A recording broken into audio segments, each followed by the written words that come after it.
সুপ্রিয় দর্শক, সরকারি কর্মচারীরা ন্যায্য ডিএ আদায়ের দাবিতে দীর্ঘদিন ধরেই আন্দোলন চালিয়ে যাচ্ছে।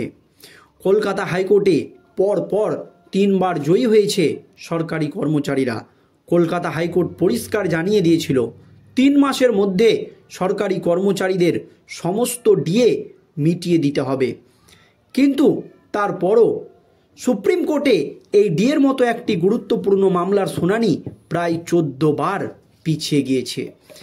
এই নিয়ে দেশের বিচার ব্যবস্থা প্রশ্নের মুখে পড়েছে। সরকারি কর্মচারীদের অভিযোগ যে কেন ডিএর মতো এত একটি গুরুত্বপূর্ণ মামলার শুনানি বারবার সুপ্রিম কোর্টে পিছিয়ে যাবে। এই নিয়ে সুপ্রিম কোর্টের প্রধান বিচারপতি সঞ্জীব খান্নাকে গণমেল করেছিলেন সরকারি কর্মচারীরা, গণচিঠি পাঠিয়েছিলেন তাকে যে এই ডিএ মামলাটি গুরুত্ব সহকারে দেখা হোক। এই নিয়ে বিশিষ্ট আইনজীবী ফিরদৌস শামীম বলেছিলেন, সরকারি কর্মচারীরা কেন্দ্রীয় হারেই ডিএ পাবে। রাজ্য সরকারকে খুব দ্রুত সরকারি কর্মচারীদেরকে কেন্দ্রীয় হারে ডিএ মিটিয়ে দিতে হবে। এটা শুধুমাত্র সময়ের অপেক্ষা। আর এবার সুপ্রিম কোর্টে ডিএ মামলা নিয়ে রাজ্য সরকারের জয় হবেই, একেবারে পরিষ্কার জানিয়ে দিয়েছিলেন বিশিষ্ট আইনজীবী ফিরদৌস শামীম। আর ডিএ মামলা খুব শীঘ্রই সুপ্রিম কোর্টে উঠতে চলেছে, এমনটাই কিন্তু ফিরদৌস শামীমের তরফ থেকে জানানো হয়েছিল। আর এরই মধ্যে সুপ্রিম কোর্ট থেকে ডিএ মামলা নিয়ে একেবারে বড়সড় আপডেট। কি আপডেট এসেছে দর্শক দেখুন। তাহলে কি এবার সুপ্রিম কোর্টে ডিএ মামলার নিষ্পত্তি হতে চলেছে? সরকারি কর্মচারীদের যে এতদিনের আন্দোলন সেটা কি সফল হতে চলেছে? এমনই কিন্তু আশার ইঙ্গিত পাওয়া যাচ্ছে দর্শক। 2 বছর পেরিয়েছে, তারও বেশি সময় ধরে সুপ্রিম কোর্টে ঝুলে রয়েছে বাংলার সরকারি কর্মীদের মহার্ঘ ভাতা মামলা। এখনও ঝুলে রয়েছে। মোট 14 বার ডিএর মতো একটি গুরুত্বপূর্ণ মামলার শুনানি সুপ্রিম কোর্টে পিছিয়ে গিয়েছে। এই আবহে অপেক্ষা করতে করতে হাঁপিয়ে গিয়েছে আন্দোলনরত সরকারি কর্মীরা। সুপ্রিম কোর্ট যে ডিএ মামলার শুনানি চলছে তা 5ম বেতন কমিশনের আওতায় বকেয়া ডিএ মামলা। বর্তমানে 6ষ্ঠ পে কমিশনের আওতায় 14% হারে মহার্ঘ ভাতা পাচ্ছে এই রাজ্যের সরকারি কর্মীরা। যদিও সম্প্রতি 4% হারে ডিএ বৃদ্ধি করেছে রাজ্য। এইদিকে কেন্দ্রীয় সরকারি কর্মীরা 53% হারে ডিএ পাচ্ছে, অর্থাৎ কেন্দ্র রাজ্যের ব্যবধান দাঁড়িয়েছে প্রায় 35%। এই আবহে সূত্র মারফত খবর পাওয়া যাচ্ছে আবার কিছুদিনের মধ্যেই কেন্দ্রীয় সরকারি কর্মচারীদের ডিএ বাড়তে চলেছে। সেক্ষেত্রে রাজ্যের এবং কেন্দ্রের ব্যবধান 35% থেকে আরও বাড়বে।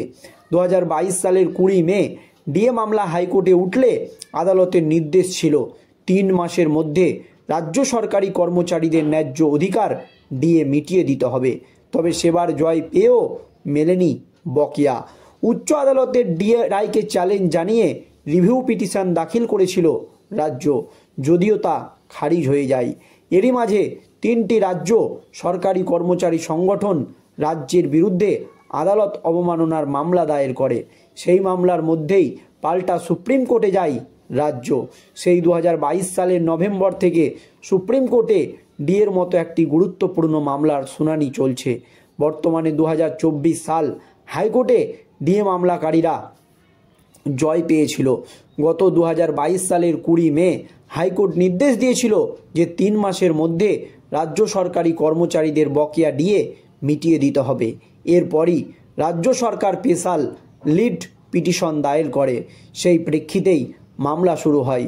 তারপর থেকে আরও একাধিকবার সুপ্রিম কোর্টে ডিএ মামলা আদালতে উঠলেও বারে বারে শুনানি পিছিয়ে গিয়েছে। এই আবহে বিরোধীরা রাজ্য সরকারকে আক্রমণের করেছে, চাপ দিয়ে যাচ্ছে। শেষবার 2025 সালের 7ই জানুয়ারি ডিএ মামলা শুনানির জন্য ওঠে সুপ্রিম কোর্টে।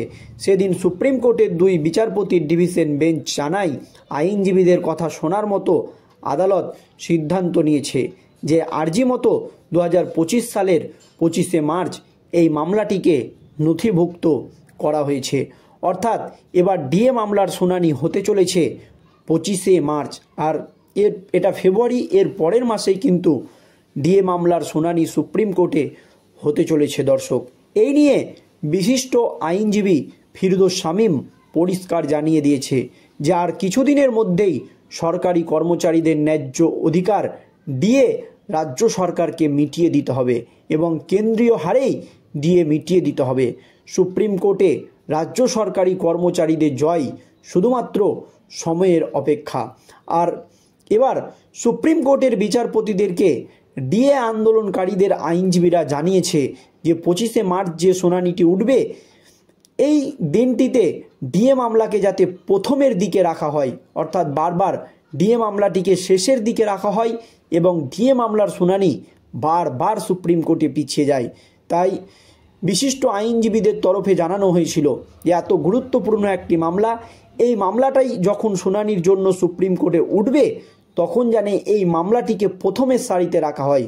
তখন সুপ্রিম কোর্টের আইনজীবীরা জানিয়েছিল যে এবার এই মামলাটিকে গুরুত্ব সহকারেই শোনা হবে। আর এই নিয়ে বিশিষ্ট আইনজীবী বিকাশ রঞ্জন দাবি করেছেন যে ডিএ মামলায় এমন কিছু নেই, মাত্র 15 মিনিটের শুনানি প্রয়োজন। কিন্তু সুপ্রিম কোর্টে দাঁড়িয়ে কথা বলেছিলেন বিকাশ রঞ্জন ভট্টাচার্য। যেহেতু সুপ্রিম কোর্ট মনে করছে যে ডিএ মামলার দীর্ঘ শুনানির প্রয়োজন রয়েছে, কিন্তু বিশিষ্ট আইনজীবী বিকাশ রঞ্জন ভট্টাচার্য পরিষ্কার জানিয়েছিলেন আমার মতে এই ডিএর মতো গুরুত্বপূর্ণ মামলার শুনানি নিষ্পত্তি হওয়ার জন্য মাত্র 15 মিনিটই সময় যথেষ্ট। আর এই আবহে বহু প্রতীক্ষিত সুপ্রিম কোর্টে যে ঝুলে থাকা মামলা ডিএ, সেই মামলার শুনানির দিন ধার্য করলো অবশেষে সুপ্রিম কোর্ট 25শে মার্চ। এখন কিন্তু সেই দিকেই তাকিয়ে রয়েছে সরকারি কর্মচারীরা। আর 2 বছর পেরিয়ে গিয়েছে, তারও বেশি সময় ধরে সুপ্রিম কোর্টে ঝুলে রয়েছে বাংলার সরকারি কর্মীদের মহার্ঘ ভাতা, ডিয়ারনেন্স অ্যালোয়েন্স বা ডিএ মামলা এখনও ঝুলে রয়েছে। মোট 14 বার ডিএ মামলার শুনানি পিছিয়েছে সুপ্রিম কোর্টে। আর এই আবহে অপেক্ষা করতে করতে ডিএ আন্দোলনকারীরা একেবারে আশাহত হয়ে পড়েছিল। আর তখনই সুপ্রিম কোর্টের তরফ থেকে একেবারে বড়সড় আপডেট যে 25শে মার্চ এই ডিএ মামলা সুপ্রিম কোর্টে শুনানির জন্য উঠতে চলেছে এবং সেই দিন এই মামলাটিকে অত্যন্ত গুরুত্ব সহকারে শোনা হবে এবং প্রথমের দিকেই রাখা হবে। এখন 25শে মার্চ সুপ্রিম কোর্টে ডিএ মামলা নিয়ে কি হয় সেই দিকেই আমাদের নজর থাকবে। ধন্যবাদ।